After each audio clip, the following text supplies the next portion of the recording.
Good morning, everyone. Welcome.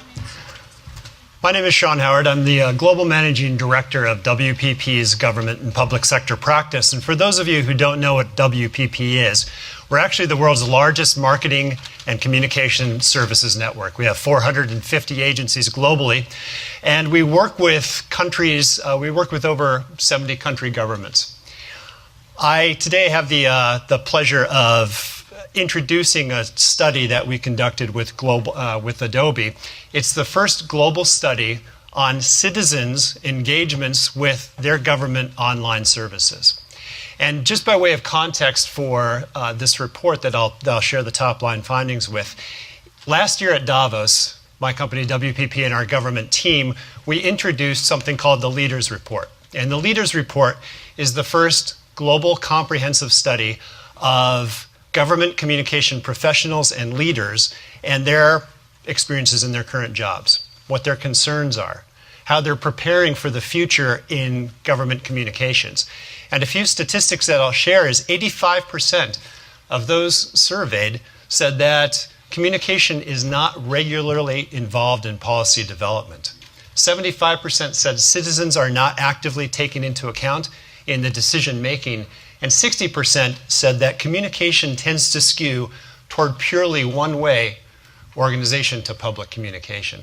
So with this background, and then working with Adobe, we looked at where governments are in terms of their digital evolution. And we know that they're in the center right now of going from a services.gov organization, where all of the services are trying to reach out to the masses, to something that we call me.gov. A very individualized and personalized experience. And this is something that starts both in the offline world and moves onto the online world. And it's seamless, how CRM, how email, how social shapes the experience that a particular individual is having with their government and moves online. And so the question that we asked with Adobe was very simple. It's, what are citizens' experiences with government digital communications? And more importantly, are those communications keeping pace with expectations? So how did we approach this study? First, we really wanted to understand what drives citizens' needs and influences their online experiences. And so working together, the power, the knowledge, the research capabilities of both Adobe and WPP coming together, we interviewed over 7,000 citizens across 7 countries. And these interviews were conducted. They're both qualitative and quantitative research, along with in-depth social media analysis.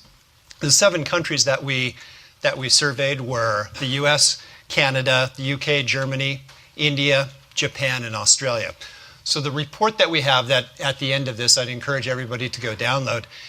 We anonymized the findings in the general report, but for those interested in really understanding how individual countries the experiences were of those citizens and how they felt about that country's citizens. Anybody here in the US would like that information.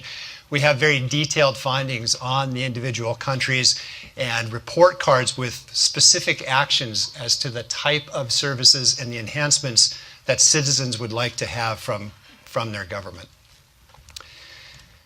The research was conducted across 5 key dimensions. The first dimension, citizen journey. Is it a seamless experience for them? Is it efficient? Is it complete? Second, mobile. As you come to expect, does it work well in smartphone and tablet and desktop? Is it seamless throughout that entire experience? The third really has to do with design, and I know the panel after me is really going to get into these elements of user experience and design. Graphically, visually, content-wise, is it compelling? Is it relevant? Is the content relevant? Is it shaped to my individual needs? And finally, is it creating a relationship? Is it a pleasing experience, something that creates loyalty going forward? And so these were the 5 dimensions across which all 7,000 citizens were interviewed, and the results throughout across a variety of communications and experiences in different agencies in government. And so what did we learn from this study? What we learned, actually, is that governments across the board are doing a pretty good job on all of the functional areas. But the emotive areas, that relevance and that relationship, are the areas of opportunity where we can really improve. We learned citizens probably a fairly obvious thing that we learned, but it was reinforced that they have high performance expectations in both the public and private sector. I mean, think about your own individual experiences with something like Amazon, and you compare that to the public sector and those experiences. So citizens are really expecting these high driving experiences, and that governments right now are performing pretty well on citizen journey and mobile, but they're performing less well in the emotive experience components, relationship and relevance. And we also know that, unfortunately, relationship and relevance are not typically prioritized by governments.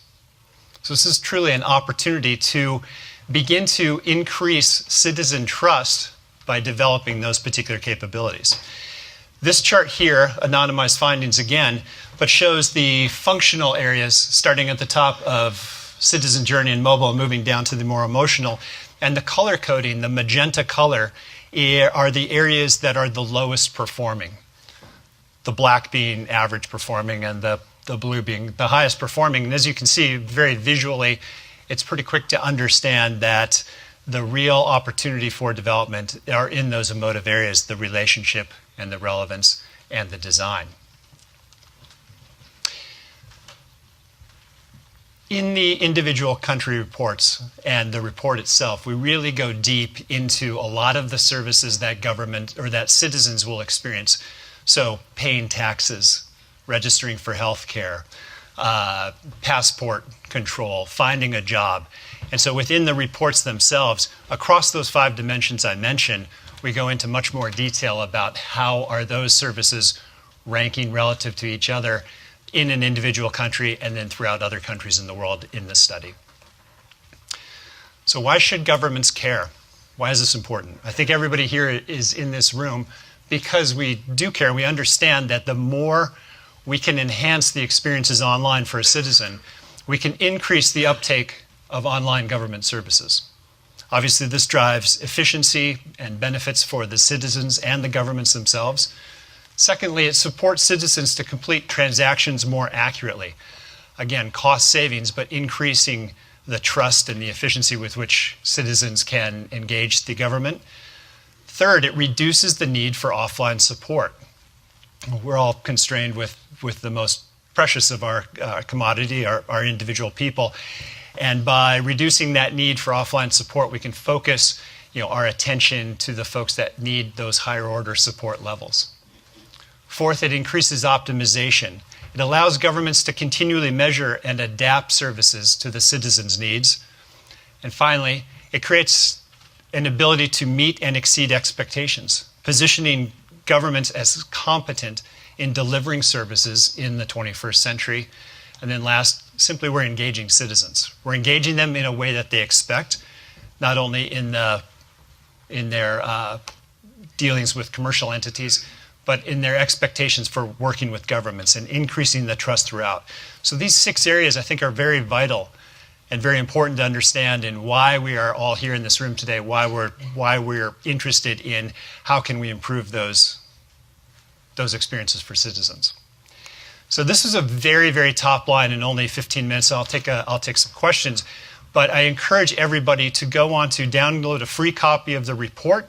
This is available to everyone. If you're interested in finding out more about the individual country standings and how the services in those countries are ranking within that country and relative to other countries, please feel free to contact the folks at Adobe. The contact information is there, or myself. I'm happy to take questions and talk to anybody in depth, and I open up the floor right now.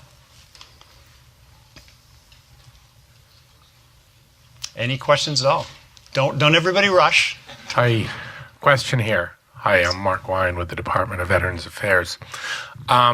We've had a goal in the United States and the federal government since about 2004, President George W. Bush calling for shared services. That's what this is. Shared services have been substantially more advanced in other countries, like, for example, Singapore. Mm-hmm. How, in your study, in your extensive analysis does the United States compare in terms of its level of capability and infrastructure with shared services for citizen services? Shared services, could you just expand on that? Shared services, what do you mean by that? The strategy and tactics where we're consolidating databases, standardizing data, standardizing formats, delivery mechanisms, and then integrating them so that there's a direct electronic communications along the lines of business for citizens' use of federal and other governmental services. Right. I think what we're seeing right now is that that model that you're talking about in that slide that is evolving to that me.gov. We are in that place right now where it is a single line to a mass audience. The place that needs the evolution, though, is taking all those shared services and making it personalized and customized for the individual. And that's the next dimension, and that's where that relevance and that relationship really come into. How does the U.S. compare? From that anonymized chart that I had just a few back, you can see that almost all of the countries surveyed were fairly low in that magenta color on that relationship and relevance. So relatively speaking, all of the countries in the survey are more or less in the same spot. They're in that tipping point of really getting from the single line into the government, into that very personalized experience space. Sure. And regarding privatization, personalization of the services, electronic-oriented experience, the me, as you said, where do you think blockchain may fit into this? Good question. I don't have a good perspective on that, I'll be honest with you. What is interesting, though, is within this study, one of the questions asked, there was a lot of conversation about privacy. And citizens are actually willing, that we surveyed, are quite willing to give information to the government if they feel it can be trusted. So creating that security and understanding how governments are using the information, how they're securing the data, how the data will be used is paramount. But if you think about in the commercial world, we're very used to giving away our information. We have no problem giving our credit card information away. We have no problem that Amazon can profile us and they know exactly what we want and they can service all this information. So there's already an expectation of releasing your data and releasing your information. From the government, our responsibility is to make sure that we're very clear in terms of how we are using that data and how we're protecting it on that side. And you'll find that in this report, citizens are actually quite willing to go forward and give forth this private information. Yes? Brian Renault, calling? I guess I'm not calling. I'm from OMB, and I wanted to point out that recently we had a bill from Congress saying agencies should be more mobile friendly. I think that's kind of our tendency. When there's something that's relatively easy to legislate, we do it. But if that study holds across agencies that we're doing okay at mobile, how can we get agencies to work on something more abstract like relevance and relationship? What are the kind of low-hanging fruit objects there for agencies to improve digital services or experience? I appreciate that. And the one thing that I appreciate about this study so much is it's not the opinion of a government agency or a communication advertising agency such as mine. It's the actual word of individuals in those countries. So I think simply that is the start of a conversation for agencies to begin to open up their mind when they're hearing exactly what their citizens are expecting from those experiences.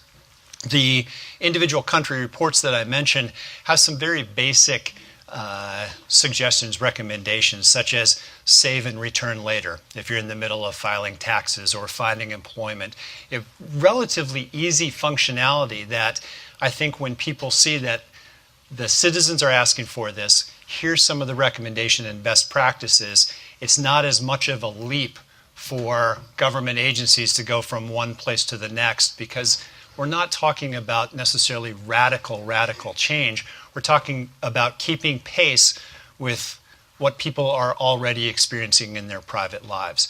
So, in short, answering your question, it's about starting the dialogue. And as I said, I think the power of this particular study is it's in the words and the experiences of the people in those individual countries.